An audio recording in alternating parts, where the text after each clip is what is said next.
Bom dia, boa tarde, boa noite, boa madrugada, seja lá qual for o horário que você estiver acompanhando mais essa viagem. E aqui estamos novamente de volta com live. Hoje é um dia muito especial. Vamos falar com um homem que tem uma baita voz.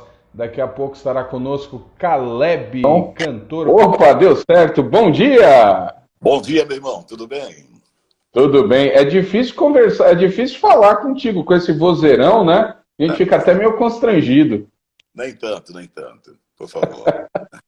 Olha, Caleb, que satisfação poder conversar contigo nesse espaço aqui que comecei durante a pandemia e aqui a gente tem falado muito sobre história, relembrado fatos, muitos descobrindo conexões que a gente nem imaginava. Então, poder conversar contigo essa manhã é uma alegria muito grande. Eu que já até comentei contigo, né? Estava falando aqui.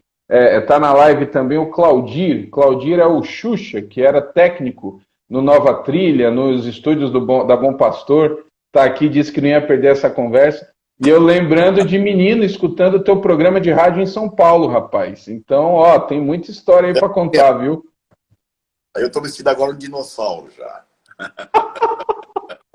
Mas, ó, apesar dessa minha cara meio acabada, eu só tenho 41 agora, na verdade, né?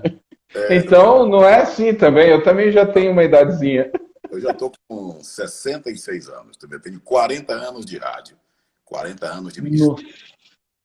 O que você tem de eu tenho de rádio quase. Rapaz, vamos começar então com ouvindo essa história. O Claudir está aqui falando que trabalhou, acho que, deixa eu ver qual foi o disco aqui. Ele trabalhou no Nova Trilha, nos trabalhos Fogueira Santa e Brilha Jesus, produzidos pelo Melk.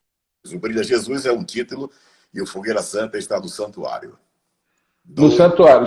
O Santuário é de 94, se eu não me engano, né? Tem a data, sou meio ruim em datas.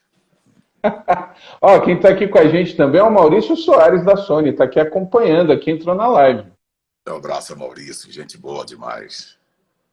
Muito bem, Caleb, vamos começar a ouvir essa história e a pergunta que eu tenho uma pergunta que eu faço para todo mundo, e é a que eu abro.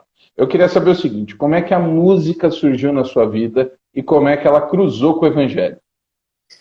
Na verdade, eu já nasci num lar cristão. Quando eu nasci, há 66 anos atrás, meu pai era pastor. Eu venho de uma família de pastores.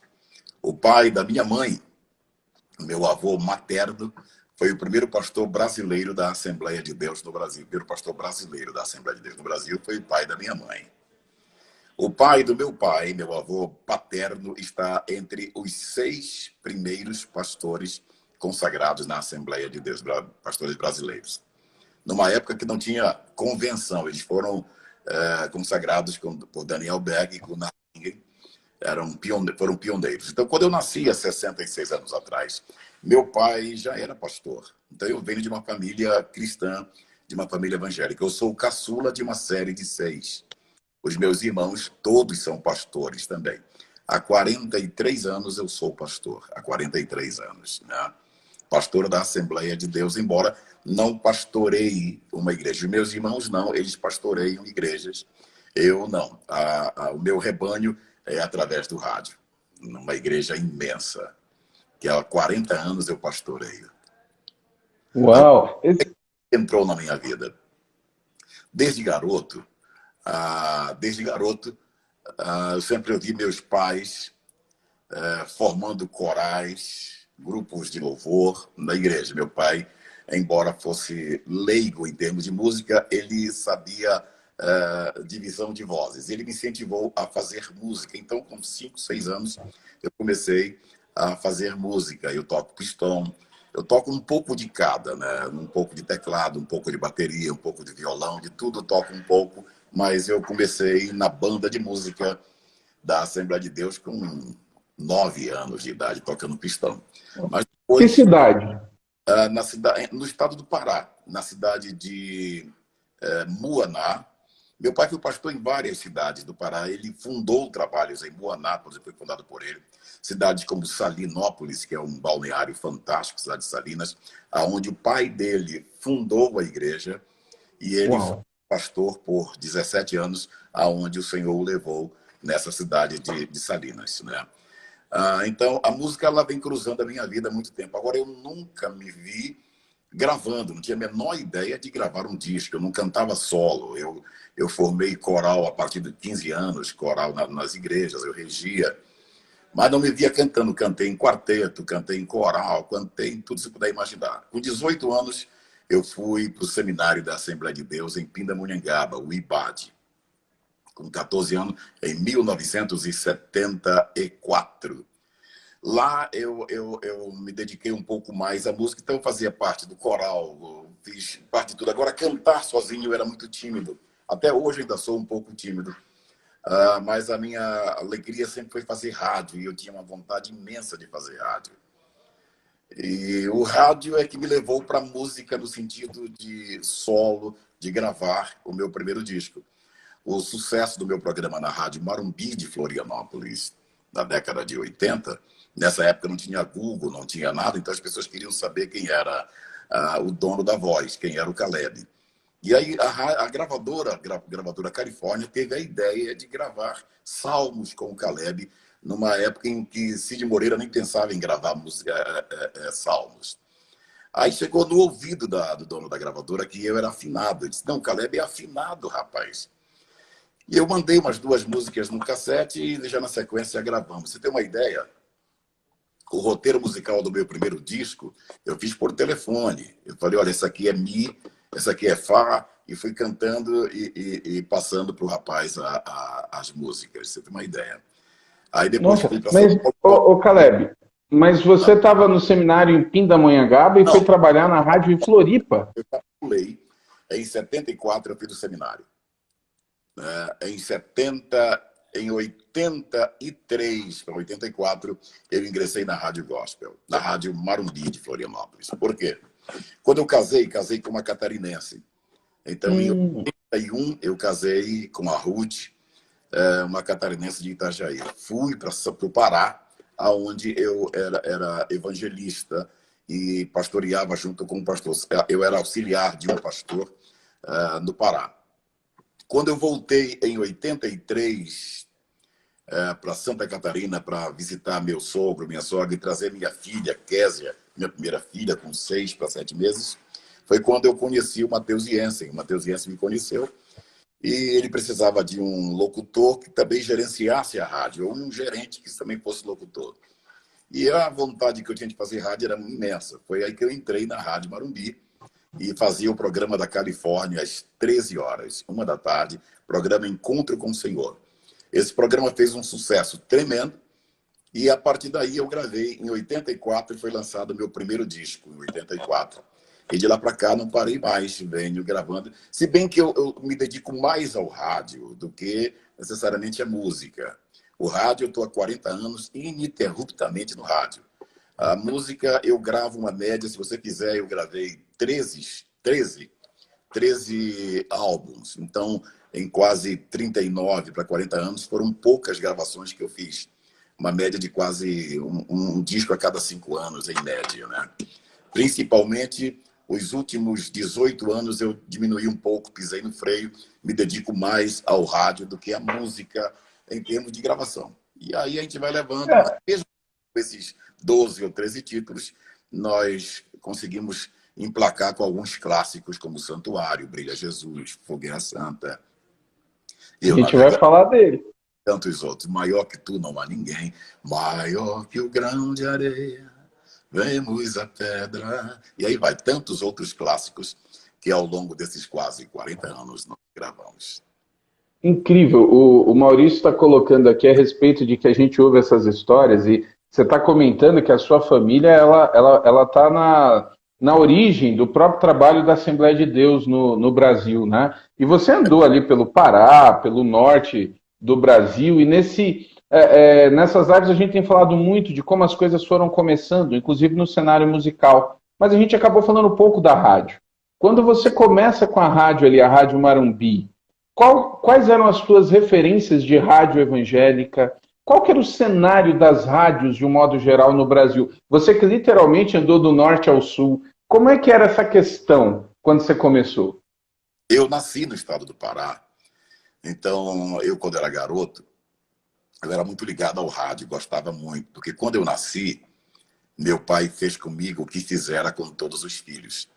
Ele me levantou para o céu e me apresentou a Deus em oração, agradecendo por ter nascido esse garoto tão bonito chamado Caleb. E Deus usou meu pai em profecia, dizendo que a minha voz atravessaria fronteiras, que pessoas seriam alcançadas e transformadas pelo poder transformador do Evangelho ao som da minha voz. Então eu cresci acreditando que eu trabalharia em rádio. Então eu ouvia rádio. Nessa época você não tinha uma referência cristã necessariamente. Alguns pastores faziam programas em horários em horários difíceis, como logo depois do Projeto Minerva, nessa época de Projeto Minerva, ou finais de semana. Então não existia necessariamente alguém que pudesse me espelhar no cenário evangélico e dizer, poxa, eu quero ser igual a esse cara. Eu comecei a ouvir comunicadores do meu estado, o estado do Pará. Quando eu fui para São Paulo, do seminário, comecei a ouvir alguns comunicadores de São Paulo que eu gostava muito de rádio. Eu dormia ouvindo rádios, ondas curtas, e a minha referência vem desses grandes comunicadores não cristãos, evangélicos, não eram evangélicos. Com a minha entrada na Rádio Marumbi, fazia um sucesso tremendo. Eu já ouvia Hélio Ribeiro, a grande voz Hélio Ribeiro. Quem quiser depois procura no Google o nome Hélio Ribeiro. Esse cara foi referência para muita gente. E a minha voz grave, havia uma leve semelhança com timbragem de voz do Hélio Ribeiro. Então, quando eu entrei na Rádio Marumbi, eu não tinha uma referência, eu entrei assim meio perdido no ar, entendeu? E comecei a me dedicar. Foi aí que o seu Mário Vieira, que era o dono da gravadora Califórnia, ele disse, Caleb, você tem hora que fica meio amarrado no ar. Seja o que você é fora. Faz de conta que não tem ninguém te ouvindo. Entra no ar como se você estivesse batendo um papo no telefone com alguém. Foi aí que comecei a me soltar um pouco e aí a coisa aconteceu. Você tem uma ideia, do programa na Rádio Marumbi recebia uma média de 1.200 cartas por dia. Era exatamente o Ibope que a gente media. 1.200 cartas em média por dia. Você tem uma ideia da audiência que era. Ela era FM? Era FM ou AM? AM. O programa evangélico em FM era ondas curtas de 31 metros. Depois é que veio algumas rádios com AM, com evangélicos. Quando eu cheguei em São Paulo... antes da AM. Depois que eu cheguei em São Paulo na década de 80, 87 para 88, a igreja do pastor Jabes estava começando e nós fomos colegas de seminário. Foi aí que eu falei, Jabes, vamos entrar com um programa de rádio. E ele não tinha dinheiro, não tinha nada, a igreja estava começando. A igreja era tão pequena que você espirrava no púlpito e respingava no porteiro, de tão pequena que era. Era no Bom Retiro, já era no Bom Retiro, né? Era no Bom Retiro, no começo, sempre foi no Bom Retiro. Quando eu cheguei no Bom Retiro com o Jabes, eu incentivei ele, a gente tem um programa de rádio. Fomos ter um programa na rádio Morada do Sol, chamada também Rádio Mulher, né? E esse programa teve uma repercussão muito grande. Ele era à noite, 23 horas, no sábado e domingo, 23 horas. Depois da gente entrava um programa de macumba, os caras batendo na tapa.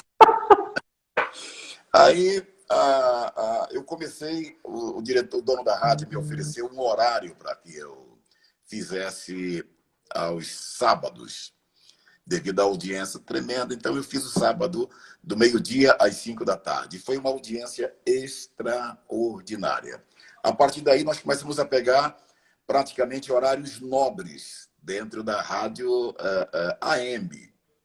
A primeira voz em evangélica dentro de FM foi esse jovem rapaz aqui, parece até que faz muito tempo, né? Eu agradeço a Deus de ter sido um dos pioneiros até em programação evangélica, sem vínculo com a igreja A ou B, porque depois eu me desvinculei um pouco da Igreja do Bom Retiro e passei a fazer um programa sem uma placa denominacional. Eu comecei a fazer um programa evangélico, evangelístico, bem para cima, com cara de AM na época mesmo, e chegamos a 5º lugar no Ibope, numa cidade como São Paulo. Isso é fenômeno. E o AM em São Paulo, eu digo, eu sou paulistano, apesar de estar aqui no Nordeste já tem um tempo, o AM sempre foi muito forte, tanto que até hoje ainda, eu acho que o AM ainda existe, não mudou, ou já mudou completamente. Mas até um Não, tempo atrás, as rádios AM ainda eram fortes em São Paulo. a Rádio AM em São Paulo e no Rio ainda são fortes, mas elas perderam um pouco a Sim. cor devido às rádios FMs, né? Nessa pandemia agora, a rádio Peraí, seu áudio. Ah, tá, voltou. não apenas a música cresceu, mas não apenas um programa musical de FM. Cresceram os programas que batiam papo, que trocavam ideia, que faziam esse feedback com o aluno que as rádios estilo AM sempre fizeram. Então, esse tipo de programa cresceu demais na pandemia, onde você tem uma certa afinidade com o comunicador. Ele não fica apenas anunciando e desanunciando música, mas batendo um papo, trocando ideia, que é exatamente o perfil que eu uso até hoje nos meus programas, mesmo sendo de FM. E eu, com 66 anos, ainda faço FM. Eu sou o diretor financeiro do Sindicato dos Radialistas do Estado do Paraná e um dos mais velhos em atividade. Ó, você hoje está em Curitiba, é isso? Eu moro em Curitiba há 15 anos. Ah, inclusive, acho que diferente de onde eu estou, aí parece que está um pouco frio, é isso? Hoje estava, quando eu cheguei aqui, estava 16 graus. Meu Deus do céu, hoje aqui deve estar, eu tô olhando aqui deve estar uns 31, 32, Você está quase onde? igual. Eu tô na região de Teresina.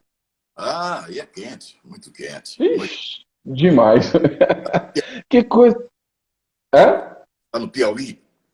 Isso, a cidade que eu moro chama Timon, ela é no Maranhão, mas ela é colada em Teresina. Então Ah, aqui a tá. gente vive a realidade do Piauí. Ah, imagino. Imagino. Eu conheço um É, pouco do Nordeste brasileiro, conheço o extremo Norte e eu sei a dificuldade que é a vida aí. Aqui do Sul parece que nós estamos numa mini Europa. é outro estilo. Essa tua mudança de Floripa para São Paulo, quando você chega na praça, né? O pessoal fala assim, em rádio, são praças, né? Que rádio usa o termo. Você sente muita diferença no público e na música? Qual que era o perfil musical em Santa Catarina? Você chega em São Paulo, como é esse teu encontro ou essa adaptação com a audiência paulistana? Olha, o sul do país é muito chegado a duplas, ao estilo sertanejo, ao estilo mais tradicional. São Paulo, essa miscigenação faz uma variedade de ritmos. Então, quando eu cheguei em São Paulo, eu percebia que o estilo era um pouco mais diferente. Estava entrando praticamente nas igrejas o estilo congregacional, músicas congregacionais, como não há, como aquela canção que fez um sucesso tremendo. A própria Eu Navegarei fazia um sucesso, a gente chamava de corinho na época, né? Os Isso. corinhos que faziam sucesso, Quero que Valorize o que você tem, do Armando Filho, canções fantásticas do Azaf que eu gravei, Jesus em tua presença, reunimos-nos aqui, canções que eu gravei. Então, o estilo paulistano era mais congregacional, né? E o rádio, e me identifiquei muito porque comecei a colocar esse estilo de canções também. Claro, eu sempre gosto do sertanejo, tá? Mas eu nunca fui assim um, um fã ardoroso do estilo sertanejo. Então, eu trouxe para São Paulo não toda a veia sulista de músicas sertanejas. Eu trouxe para São Paulo um estilo mais popular, um estilo mais menos tradicional para a época, tipo tocar rebanhão, como a canção Baião, que era criticado demais. Eu sou de uma época que cantar Eu Te Amo, Mas que Abelha é uma Flor era um escândalo nos púlpitos. Alguns pastores diziam: Isso aqui não é lugar para declaração de amor. Eu fui quebrando Isso algumas era o Zé de Paula, não era que cantava essa música? do Edson Coelho, que até posteriormente eu gravei numa outra pegada, um estilo mais romântico, com 42 cordas. Eu fiz uma levada mais clássica da música É Assim Que Eu Te Amo. Está no YouTube, está nas plataformas, quem quiser depois acompanhar. Então, eu vinha quebrando paradigmas. Na época, eu tocava Ed Wilson, que estava fazendo sucesso com as suas canções, que ele gravou na década de 70. Eu rodava Nelson Ned, passei a ser amigo do Nelson Ned, ele participava algumas vezes do meu programa, frequentei a casa do Nelson Ned logo na década de 80. Então, eu quebrei alguns paradigmas em estilo de canções dentro de São Paulo. E eu sempre gostei muito, Ramon, de contar histórias. Então, o meu programa foi recheado por parábolas, parábola do Peixinho e tantas outras, e isso consolidaram a minha programação em São Paulo. E a música de São Paulo, hoje, ela é uma música nacional. Não vou dizer que ela tem um estilo apropriado, um estilo próprio de São Paulo, não. Mas São Paulo tem um quê de vanguarda, quase estilo Rio de Janeiro, que é de onde praticamente as músicas têm uma certa impulsão maior, entre São Paulo e Rio. Entendi. Quando você... Eu lembro do teu programa, e até pela ausência mesmo de outros veículos, estamos falando de uma fase aí que as coisas estão começando a acontecer. Você está na linha de frente. Então eu lembro que o seu programa lançava muita coisa, né? Eu lembro muito, olha que coisa, eu lembro muito da divulgação. Não me pergunta por quê, mas isso ficou. Eu lembro da divulgação do Voz da Verdade Magnífico, que era um evento, eu escutava pela rádio, assim, um grande show, magnífico, comemoração. Eu acho que eram 10 anos do Voz da Verdade, eu não tenho certeza.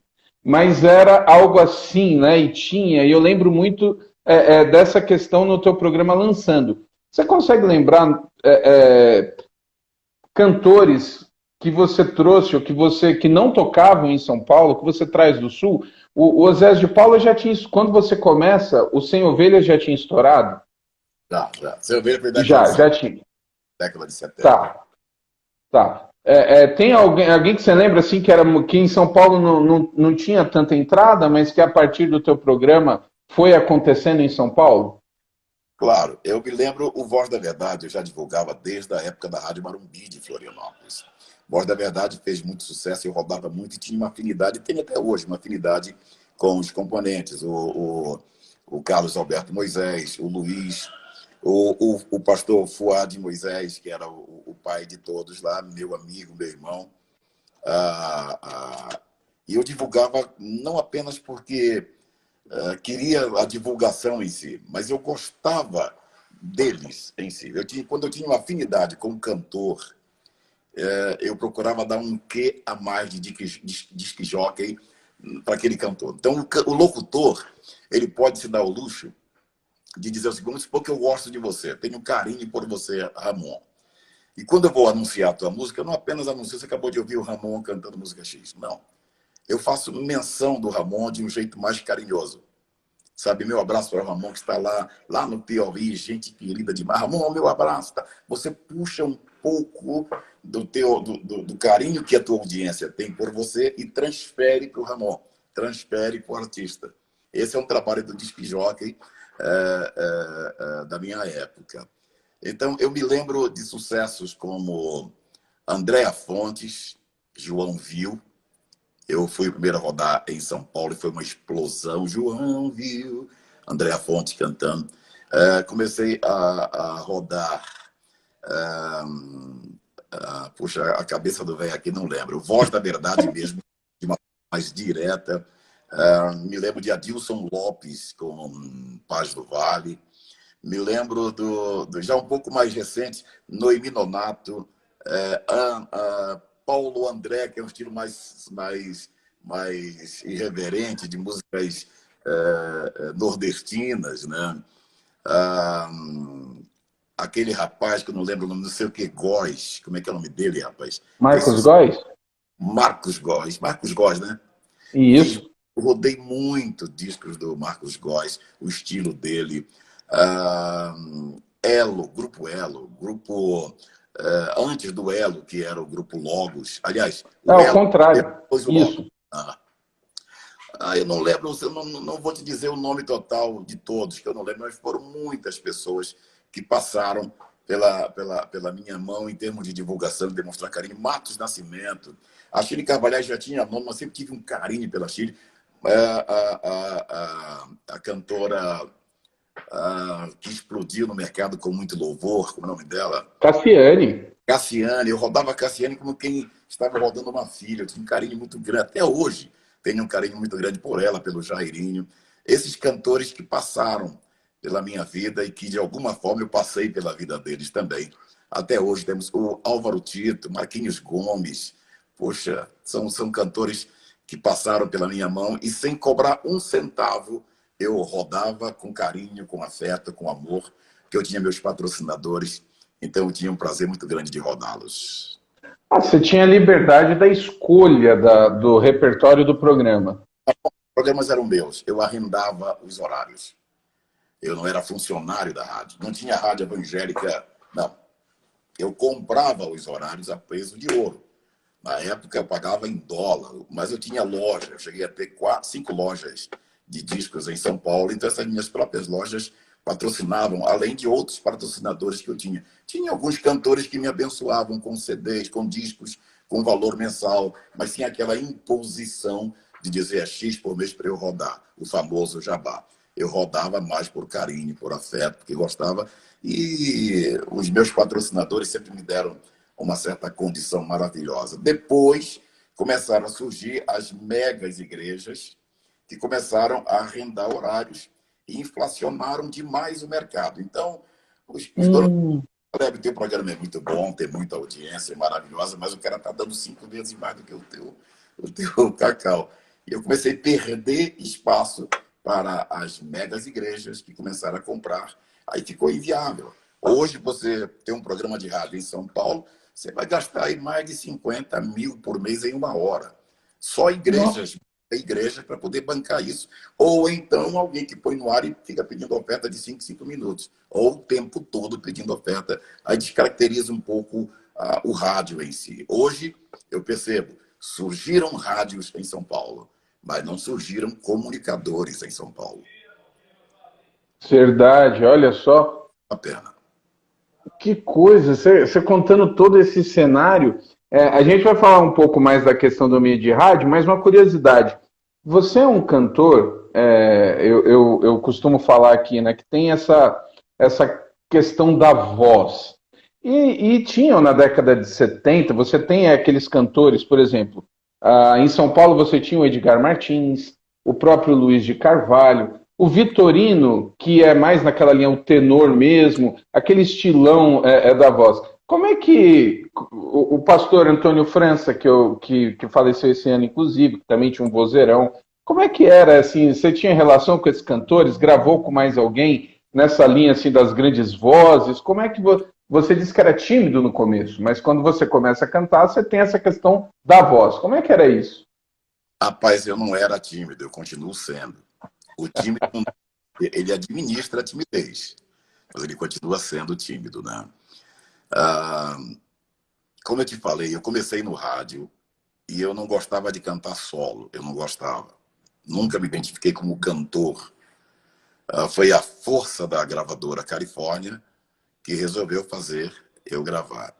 Eu me lembro um dia que eu estava em Porto Alegre, estava Luiz de Carvalho, os grandes nomes da música, e eu estava no camarim, um camarim só para mim e para o Luiz de Carvalho, e um outro camarim para os outros cantores que foram para uma festividade no Gigantinho, no Rio de Janeiro, em Porto Alegre. E eu, além de cantar, eu iria apresentar também o evento. E eu estava tomando um café com o Luiz de Carvalho, e eu ouvi uma pessoa dizer quem foi que iludiu o Caleb que ele canta alguma coisa. Ele é locutor, ele não é cantor. E eu falei, caramba, esse cara tem razão. Eu não sou cantor, eu sou um comunicador de rádio. E por que eu estou querendo cantar? E um dia eu conversando com o seu Mário Vieira, que era o dono da gravadora Califórnia, ele disse, Caleb, a pessoa que disse, que eu contei quem era a pessoa, disse, a pessoa que disse, não vende 5% do que você vende em discos. Você tem um poder de venda extraordinário. Antes do meu disco sair, ainda anunciando que sairia, já tinha mais de 30 mil pedidos, sem ter lançado o disco. E ele me disse uma coisa que me chamou a atenção. Não importa se você não tem a condição de lotar o Pacaembu para te ouvir cantar. Se você conseguir lotar a sala da tua casa ou o elevador do prédio você sempre terá um público que vai aplaudir você, vai se identificar com você.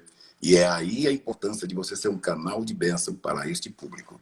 Independente de ser milhões ou ser 5, 6 pessoas que vão acompanhar a tua carreira. Então, eu nunca me preocupei com o aspecto voz. Eu sei, conheço minhas limitações como cantor, como comunicador de rádio, mas uma coisa eu sei, eu fui chamado, escolhido por Deus para esse ministério e procuro dar o máximo de mim para isso, embora que o máximo do Caleb seja talvez o mínimo para alguns.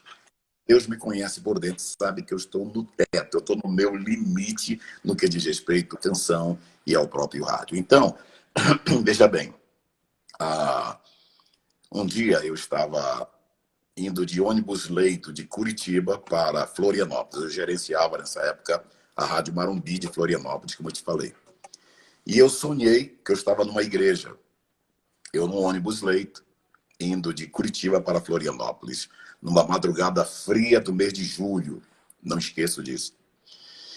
E eu, sonhando, soltei a voz que eu me acordei com a minha própria voz. Eu sonhei que eu estava numa igreja e o pastor me dava a oportunidade para cantar e eu cantava.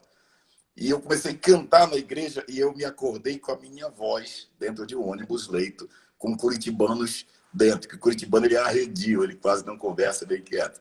E o cara se assustou do meu lado e falou, rapaz, desculpa, eu estava sonhando que eu estava numa igreja cantando.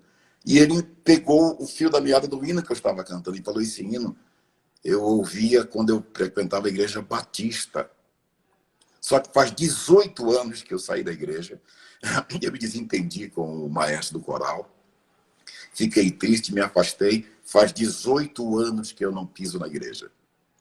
E eu entendi que o Espírito Santo estava conduzindo a conversa, que não foi por acaso. Olha. Aí eu falei acerca das coisas de Deus e disse que era provável que o maestro ouvisse o toque da última trombeta e que ele, com essa tristeza, angústia, mágoa, talvez ouvisse. Naquela madrugada, ele voltou para o Senhor Jesus com lágrimas nos olhos, nos abraçamos. Nunca mais eu vi esse rapaz. Se eu o vi hoje, talvez não irei reconhecê-lo. Isso ficou na minha mente. Aí me deu vontade de gravar essa canção, que era Paz no Vale. Haverá paz. Mas eu esbarrei numa coisa. Falei, puxa, Elvis gravou essa música. Feliciano Amaral gravou. Adilson Lopes, uma voz aguda, privilegiada, gravou. Só vozeirões agudas gravaram, vozes agudas que gravaram essa música. Eu falei, eu não vou gravar, não. Não vai ficar legal na minha voz. Aí, num desses dias, do tempo de fazer um dos meus discos, me deu vontade de gravar e eu falei, não vou gravar. Aí, eu senti como se fosse o Espírito Santo me visitando. Visitando é uma força de expressão, porque ele não me visita, ele habita em mim. Mas como se ele estivesse conversando comigo, dizendo, se numa madrugada fria,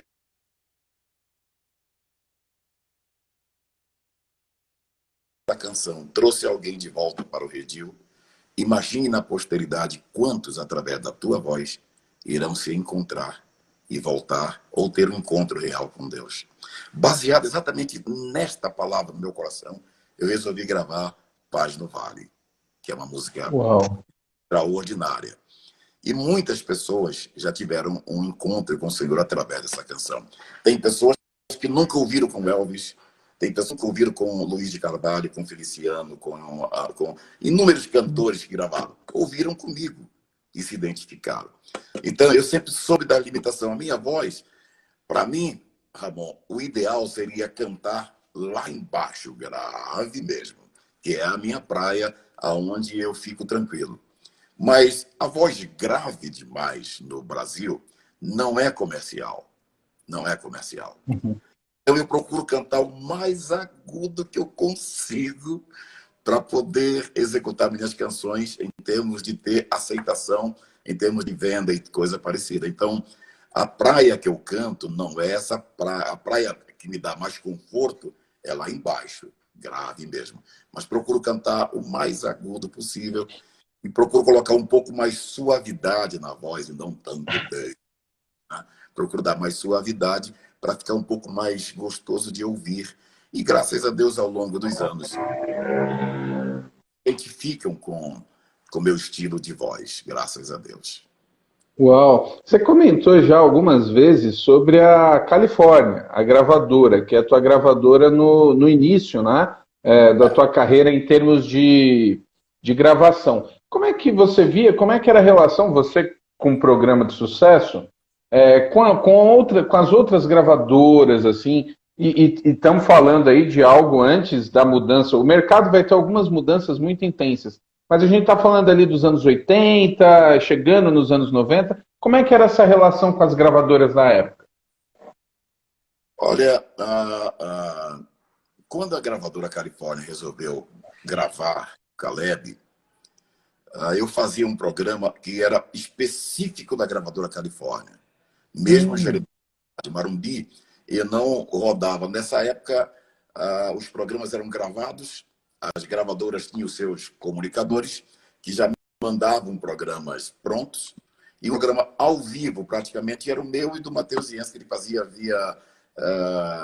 de Curitiba em cadeia com Florianópolis. Então, os outros eram gravados. Eu não tinha muita ligação com essas gravadoras. Na época, Louvor Celeste, Louvor Eterno, Bom Pastor, as grandes gravadoras da época. Então, eu era um pupilo que apresentava os programas e as músicas da gravadora Califórnia. Com o passar do tempo, quando eu mudei-me para São Paulo, a Rádio Marumbi de Florianópolis, por uma questão de retaliação, não queria rodar as minhas músicas. Então, a pessoa colocou a mão na cabeça e falou, poxa, então o dono da Rádio Marumbi, ele era meio gente boa, mas quando ele não gostava de alguém, ele dizia para não rodar. Então, quando eu saí da rádio, ele para mim disse, rapaz, eu vou dar meus pêsames para você, porque você, saindo da Marumbi, você morre. Saindo da Marumbi, você vai morrer, do ponto de vista de rádio. E eu disse, olha, se eu fui levantado pela Marumbi, tudo bem, mas eu não fui levantado pela Marumbi. Eu fui levantado por Deus. Seja onde for, lá em Quixeramobim, seja onde for, o meu programa terá sucesso. Porque eu não fui criado por essa emissora. Eu fui levantado por Deus. E aonde eu for, farei igual a Abraão. O primo dele preferiu a região maravilhosa. Ele disse, pode ficar, porque a prosperidade não está no local, a prosperidade está em mim. Baseado nisso, eu fiz. E até hoje, todos os meus programas de rádio sempre tiveram uma audiência extraordinária, acima da média, ao longo desses quase 40 anos. Então, quando eu saí, a gravadora teve uma certa dificuldade de gravar meu próximo disco, porque não rodaria na principal gravadora ou rádio que na época divulgava. Aí eu falei, tá bom, não tem problema. Eu estava começando em São Paulo, acreditando em São Paulo, falei, vou gravar meu disco por conta própria. E resolvi gravar meu disco. O disco foi o Tudo Posso, que vem Eu Navegarei, que vem Canções Extraordinárias, que foi um sucesso espetacular. Aí gravei por conta própria, o selo foi meu. Eu entrei no estúdio, paguei músicos, paguei maestro, paguei todo mundo. Chamei o meu amigo Nicolete para produzir o meu programa. Aliás, produziu o meu disco. E foi um disco que explodiu dentro de São Paulo já no início da rádio. Então, a canção...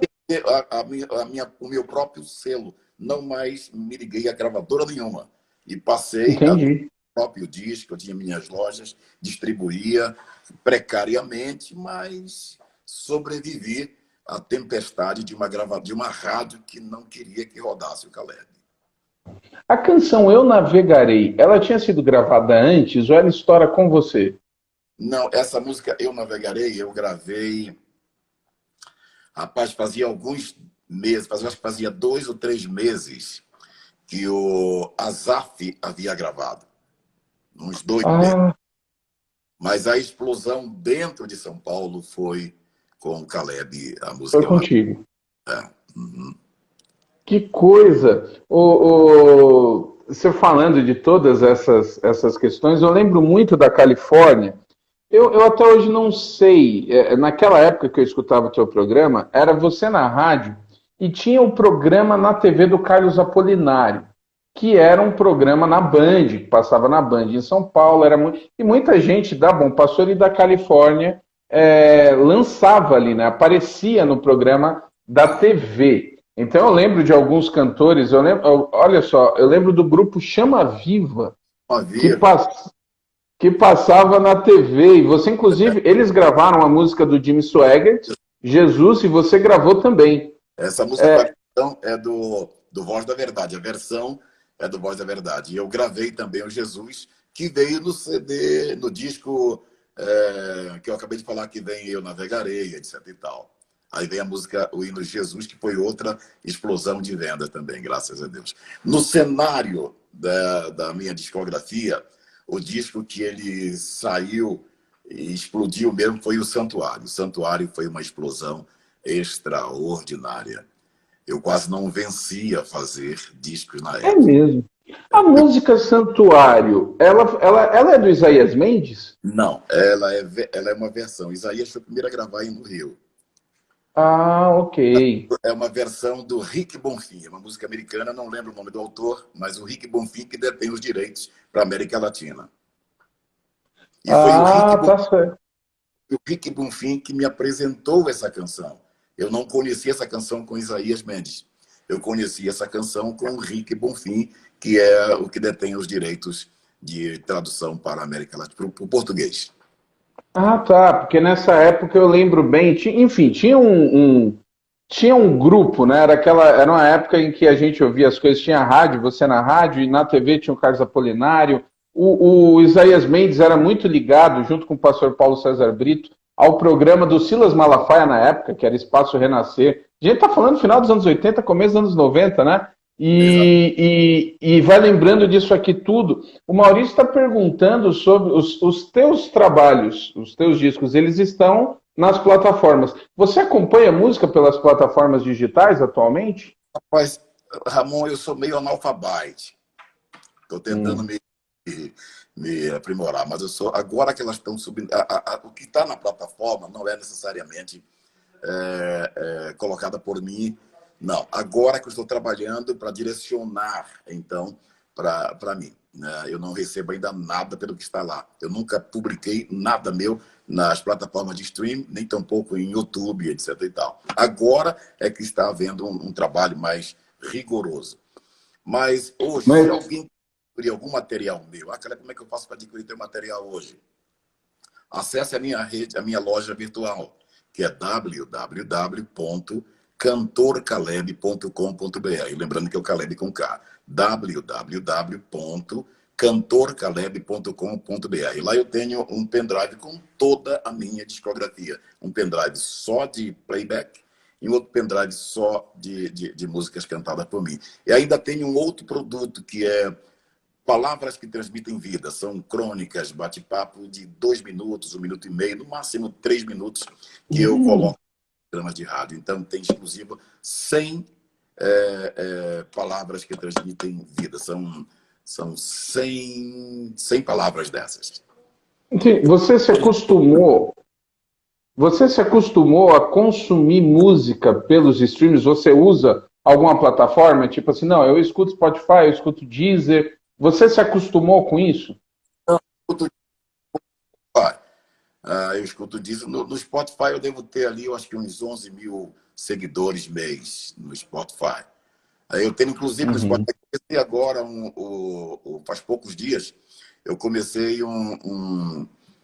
se você procurar no Spotify, Programa do Caleb, você vai ver um podcast, eu falando, um programa contando histórias da música cristã com um historiador chamado Elvis Tavares. Nós gravamos... Conheço Elvis. E ele me cedeu uma entrevista e nós... espera um pouquinho só. Está na minha pasta. Tá? É a chave do meu carro que está obstruindo aqui no sindicato. Sem problema. Aí, então tem esse podcast, que é o primeiro. Agora eu estou resgatando alguns programas antigos de entrevista e colocando no podcast. Você pode procurar no podcast no Spotify, Programa do Caleb, você vai encontrar lá. Agora, que bacana. Tenho a minha playlist no Spotify e a minha playlist no Deezer. Entendi, tá certo. A gente falando exatamente daquela época, na transição dos anos, você comentou sobre nomes. Aliás, eu preciso fazer o seguinte, ô Caleb, tem uma pessoa aqui, ele está pedindo para você mandar um abraço para ele te acompanha desde Floripa. Deixa eu achar o nome dele. É o Felipe. Felipe está pedindo para você mandar um abraço. Felipe Angels, aqui o nick dele. Manda um abraço para o Felipe, que ele quer ouvir na tua voz. Tá bom. Alô, Felipe, meu abraço, querido. Florianópolis, a mais bela ilha do Brasil. Florianópolis. Olha, Morei 4 anos em Florianópolis e até hoje tenho saudade. Seria uma das cidades. Eu moro em Curitiba, gosto muito de Curitiba, mas se eu tivesse que optar para morar, eu moraria em Florianópolis. É uma linda cidade, de um povo espetacularmente maravilhoso. que bacana. Eu lembro, você comentou aí, você tocou. Lógico, você tem uma afinidade, teu público, o estilo é o pentecostal, mas você mesmo colocou e tocou outros estilos. Você tocou Elo, você tocou Janires, numa época que as coisas eram bem mais complicadas e tudo mais.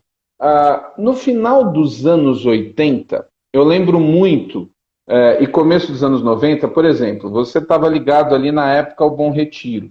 Tinha o Jabes e tinha o Gideon Alencar, que também falava com. Acho que é Gideon, não é o irmão do Jabes? É o Gineton. Gineton. Ele falava muito no sonho de ter uma TV. Eu lembro disso ouvindo os programas, o sonho de ter a TV. E era um grupo ali, os estilos musicais. E aí, no início dos anos 90, a chave vira. Né? Em São Paulo, especificamente falando, você tem uma mudança significativa com a ida para a FM, o que a Renascer vai fazer ali com a imprensa gospel. E ali muda tudo, né, no que diz respeito a como as coisas aconteciam, tanto de TV como rádio. E aí você tem uma explosão de bandas, a variedade de estilo. Ali em São Paulo, você conseguiu perceber que, de certa maneira, o cenário mudaria com a força que mudou? O meio pentecostal ele segue muito forte, né? Ali o estilo, é tudo muito junto. Você conseguiu perceber? Aquilo impactou o que vocês faziam? Como é que você viu toda a mudança no cenário ali a partir de 93, 94?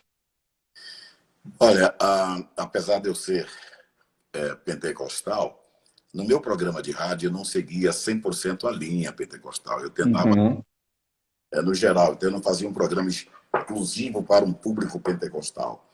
Eu fazia programa para um público que queria palavra, música, entretenimento e tudo mais. Então, um programa musical com variedade de atrações.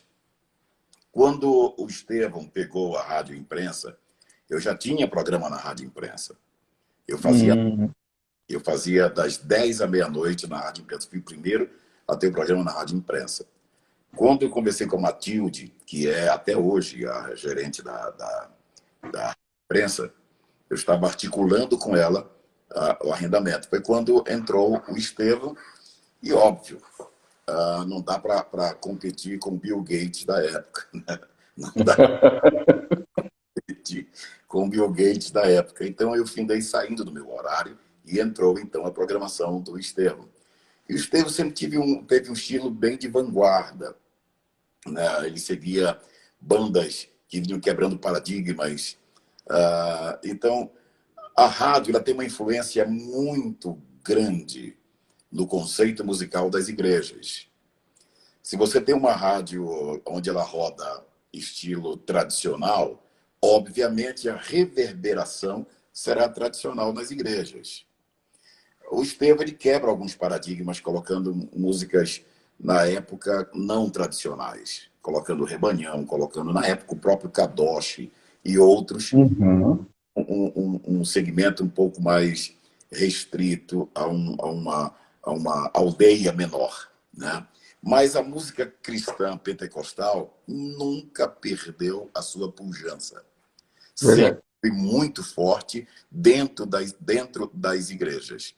Com o passar do tempo, foram criando novas emissoras, novos programas, e veio trazendo uma variedade de estilos. E a igreja, num todo, não apenas a igreja A ou a igreja B, ela foi influenciada por essa geração da década de 90, com música um pouco mais de vanguarda. Agora, eu senti muito a diferença, era porque nos grandes eventos, o estilo tradicional já não tinha tanto espaço nos palcos. Eram mais bandas de vanguarda, mais... isso aí a gente sentia um pouco. Então, por exemplo, as minhas apresentações ficaram mais restritas a igrejas. E até hoje eu mantenho isso. O meu estilo é mais congregacional. Os meus hinos é mais congregacional. Agora, essa força musical nunca perdeu dentro das igrejas. Há uma aceitação impressionante. Hoje, por exemplo, quando eu viajo em algumas igrejas, a gente sente o carinho até dos novos, dos rapazes, moças de 15, 18, 20 anos, que gostam das músicas retrô, que gostam das antigas. Parece que há uma identificação, uma harmonia muito maior. Harmonia não no sentido musical, mas uma harmonia em termos de feedback com esse público especial. Até hoje, a força da música cristã das décadas de 70, 80 e meados de 90, até hoje perduram muito forte no seio do povo evangélico cristão.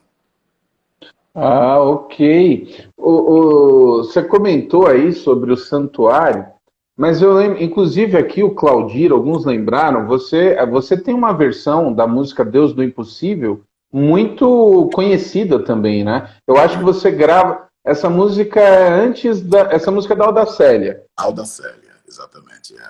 E você grava antes da Aline, não é isso? A Aline Barros vai gravar depois. Quando eu gravei a Aline, eu acho que ainda devia ter ainda seus 5 anos, não sei. Não, acho que não é. Não é tanto, diferença não é tão grande. A Aline vai explodir em 94, em 96 ela grava o disco solo dela. Exato. Ela explodiu com aquele grupo de louvor da Zona Sul, Vila da Penha. Exatamente. Vila da Penha. A consagração. Aí isso. O programa da Xuxa, tudo mais, deu uma ascensão tremenda à Aline, que até hoje perdura e é uma pessoa extraordinária. Conheci a Aline solteira, conheci o esposo da Aline, que é o Gilmar. Na época o Gilmar jogava no São Paulo. E lá na uma época trágica essa, porque eu era corintiano e o São Paulo ganhava tudo. Num café da tarde eu vi a Aline e o Gilmar conversando, e ali começou o romance que até hoje está. Gilmar tem um coração maior que ele, é um rapaz extraordinário, um homem de Deus. A Aline também. Embora a gente tenha conversado tão pouco, essa distância, mas eu tenho um carinho, admiração, respeito muito grande por esse casal tão querido. Então, quando eu gravei, a Aline, eu gravei fazia poucos dias, poucos meses que a Audacélia tinha gravado. Ela gravou num grupo, que eu não lembro o nome. Coinonia. Exatamente. Aí depois eu gravei essa canção, Deus do Impossível, e ela explodiu no estilo também essa música, ela veio no meu disco Brilha Jesus. Então, esse disco Brilha Jesus, o Rafa tá lembrando aqui, porque se a memória não me trai, a música tema da marcha, porque a marcha era um movimento mundial. Eu lembro muito da propagação da primeira marcha em São Paulo. Porque depois a Renascer vai tomar conta de tudo, mas eu acho que a primeira com certeza não era com a Renascer à frente ainda. A terceira ainda não era tão ligado a Renascer. Isso. Eu lembro que numa dessas eu gravei, eu cantei exatamente a música tema, que era o Brilha Jesus, eu cantei com banda ao vivo. Eu tinha 1,5 milhão de pessoas, mais ou menos, na Paulista, acho que foi Paulista, não foi no Campo de Marte, acho que foi na Paulista. Na época a Polícia Militar deu 1,5 milhão de pessoas, acho que foi a segunda ou a terceira. Aí depois entrou a Renascer, administrando a Marcha para Jesus, e explodiu dentro do Brasil, tornando-se, eu acho que a maior concentração do mundo, no sentido cristão, né? Então, Brilha Jesus ele sempre com músicas mais de vanguarda, com bandas. Aí já o estilo tradicional, eu vou tirar minha jaqueta que começou a esquentar aqui. Fica à vontade, live é tranquilo. Então, mas Brilha Jesus era a música tema da marcha, não era? Eu fiz uma leve modificação na melodia dela, com a permissão do seu devido autor americano. Quem fez foi o Darcy Gonçalves. Mas é a música tema da Marcha para Jesus no Mundo. A música Brilha Jesus, né? Que era o Maranata. O Vencedores chegou a gravar. Quando eu gravei, sinceramente, eu não sabia que ela era a música principal da marcha. Ah, era isso que eu queria saber. Se na época que foi gravado foi por causa da marcha, ou se. Porque Vencedores também tem uma versão de Brilha Jesus no Louvor 7. Mas a música era a sua. Entendeu? Repete, aqui eu perdi o áudio. Eu falei que a Aline Barros também tem uma versão original da Brilha Jesus. A Aline gravou. Ah, ela também gravou, mas foi mais na frente, né? Eu lembro bem da sua versão na época da marcha e depois eu conheci a de Vencedores do Louvor 7. Mas, ó, a Késia com K tá aqui mandando um abraço para você, viu? Diz que orgulho de você, meu pai. Tá aqui acompanhando. Jânita, Késia K. Ela mora que beleza. em Campos. Canta muito a Késia, que ela tem uma voz bonita, maravilhosa, além de ser muito bonita, que puxou o pai. Tá certo. Entrou aqui também o Marinho Brasil, que é de Curitiba. Eu acho que vocês já se encontraram em coisas aí. Ele fez o Brilha Jesus, meu. Puxa vida, que saudade do Marinho. Embora morando aqui em Curitiba, de quase não se vê, que eu viajo muito. Eu pouco estou em Curitiba. Geralmente eu fico mais 3 dias em Curitiba e o resto fora, viajando. Que coisa, tá certo. Aqui as conexões vão aparecendo aqui, ó. E a Késia tá dizendo aqui que tá adorando ouvir o nosso bate-papo. Que bacana, viu, Késia? Seja sempre bem-vinda aqui. E, Caleb, eu não posso terminar, a gente já passou de 1 hora aqui, você tem mais uns minutos? Como é que tá a tua agenda aí? A bateria tá quase pedindo arrego, mas tudo bem. Tá, vamos fazer o seguinte, eu queria que você falasse, porque nós falamos dessa mudança no início dos anos 90, toda a mudança que vai acontecer no mercado. Depois, nos anos 2000, a gente vai ter essa mudança absurda, talvez a maior da indústria musical, que é a mudança de mídia. Muda tudo, as coisas vão para o meio digital. Como é que você viu isso? Você percebeu que alguma coisa ia acontecer antes? Como é que tem sido para você esses novos tempos? Quando nós saímos do vinil para o CD, houve uma mudança. Eu tinha loja, então a gente já começou a sentir o povo migrando para o CD. Chegavam pessoas na minha loja e diziam assim: você tem CD? E na época nós tínhamos poucos. Eles levavam de tudo que tinha, porque era pouca coisa. Então a gente percebeu que o mercado estava dando uma força. Com a mudança do CD para as plataformas de streaming e tudo mais, houve uma mudança radical também. Vendíamos muito CD nas igrejas. Aí agora você vai nas igrejas, o que você faz? Ou você orienta o pessoal a seguir você nas redes sociais, nas plataformas de streaming, etc. e tal, ou apresenta o teu pendrive, que é o meu caso. Que eu personalizei o meu pendrive, é pena que eu não estou com ele aqui. Eu fiz uma caixa muito apropriada, sempre fui muito, muito meticuloso e cuidadoso com o público que consome meu material. Então, é um pendrive de primeira linha. Vem prensado o meu nome no próprio pendrive, vem uma capa personalizada, etc e tal, e o nosso contato direto. Então, a mudança do vinil, aliás, a mudança do vinil para o CD, quando se vê um CD, foi um pouco calma, não foi tão drástica. Já agora, da saída do CD para as plataformas digitais e tudo mais, foi assim da noite para o dia. De repente, você acorda, ninguém quer ver CD, ninguém quer CD. Ninguém está afim de consumir. Então, houve uma mudança, como também houve uma mudança radical no estilo musical cristão. Hoje, os grandes nomes, eles têm um escritório por trás, que fazem pesquisa e colocam músicas enlatadas para atingir um público A e público B. Né?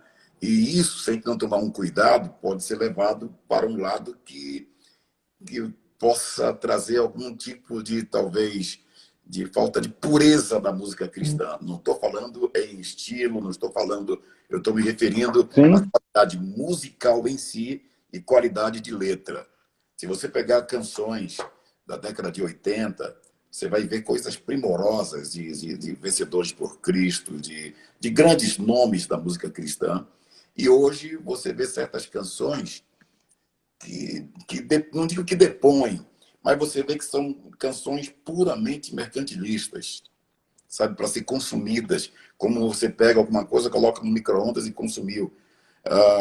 A posteridade vai dizer se essas músicas vão durar, vão perdurar. Os sucessos antes demoravam mais tempo para que fosse cair no esquecimento. Hoje, parece que o cara grava uma música ontem, 3 meses depois, ninguém está lembrando, já tem coisa nova no mercado. E aí vai. Então, a qualidade dessas novas músicas, a posteridade vai dizer se realmente emplacou ou não. Eu vejo hoje músicos maravilhosos, eu vejo hoje talentos incríveis na forma de colocar a voz, eu vejo uma geração que sabe o que está fazendo em termos musicais. A única coisa que eu gostaria de ver, mas eu não tenho contato com eles, não estou aqui tendo nenhuma crítica, apenas comentando, é ver Cristo, de fato, na vida dessas pessoas. Eu vejo muitas pessoas que têm centenas de milhares de seguidores e não seguem ninguém. Sabe? Parece que fazem questão de não se identificar com ninguém. E isso, quando a gente fala de união, é diferente. Então, nós temos muitos artistas cristãos que têm centenas e centenas de seguidores. Mas você vai lá, quantos eles seguem? Às vezes ninguém. 2, 3, 4, 5, 10 pessoas. E olhe lá, tem alguns que não seguem ninguém, é zero mesmo, em termos de É verdade. Alguém. E isso me preocupa um pouco, pela essa exclusividade, por esse estrelismo, esse negócio. Agora, eu creio muito nessa nova geração de comunicadores, nem tanto, mas de compositores e cantores. Acredito, oro, intercedo para que possam se consolidar e a posteridade aplaudir lá na frente. Amém. Glória a Deus. Olha, que prazer. Você entende, o rádio conseguiu se reinventar? Você entende que o rádio já conseguiu se adaptar aos novos tempos? Sem sombra de dúvida, o rádio continua sendo o maior veículo de comunicação em massa. Não resta dúvida. Nós mexemos com a imaginação. E isso, para quem tem talento, nunca perde, nunca cai. O rádio se reinventa ao longo dos anos, vem se reinventando. Nós estamos numa transição, mas eu vejo o rádio ainda como... Eu vejo não, a estatística diz, ainda é o maior veículo de comunicação em massa, é o rádio. Muito bom. Olha, Caleb, eu só posso agradecer por essa conversa. Como eu já falei para você, acompanho há muito tempo, né, lembranças afetivas dos programas, das músicas, e poder ter registrado aqui essa conversa contigo foi um grande prazer. A turma que não conhecia, a live fica salva, depois eu vou subir para o YouTube, e realmente é uma alegria poder ouvir um pouco das suas histórias. Muito obrigado, Ramon. Obrigado por ter me convidado. Obrigado por estar aqui contigo. Deus te abençoe ricamente. Eu pouco participo de lives, pouco participo de entrevistas. Não por nada, não. É que eu sou um pouco tímido mesmo. Mas foi ótimo. Família, tá? Tá joia. Quem quiser me seguir é @cantorcaleb, tanto no Facebook como no Instagram, @cantorcaleb. A minha loja virtual é www.cantorcaleb.com.br. Lá tem toda a minha discografia à disposição de todos. Tá joia, muito obrigado. Bom almoço para todo mundo. Semana que vem eu vou poder conversar com a Ademar de Campos e a gente vai seguindo aqui, registrando essas histórias. Grande abraço, viu, Caleb? Até mais, pessoal. Bye, bye.